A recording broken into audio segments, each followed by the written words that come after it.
যখন দেখবেন আপনার লাভবান ব্যবসাটা লসের দিকে যায়, বুঝবেন গুনাহ বেশি হয়ে গেছে, আল্লাহ লস দিয়ে সতর্ক দেয় ফিরে আয়। যখন দেখবেন আপনার শান্তির ঘরটা অশান্তির দিকে যায়, বুঝবেন গুনাহ বেশি হয়ে গেছে, আল্লাহ অশান্তি দিয়ে সতর্কতা দেয় ফিরে আয়।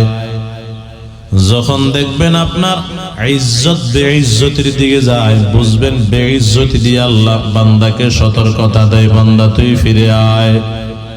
বান্দা যদি এ সতর্ক পাইয়া বান্দা বাকি গুনাহগুলোর থেকে ফিরে আসে, আল্লাহ পাক বলেন ওয়ায়াফু আন কাসীর, বান্দার অধিকাংশ গুনাহগুলা আমি আল্লাহ গোপনে গোপনে মাফ করে দেই। সুবহানাল্লাহ বলেন। মুসলমান আমার বাবা, বান্দার উপর বলা মুসিবত আসার কারণ হলো তিনটা। এক নাম্বার কারণ গুনাহ।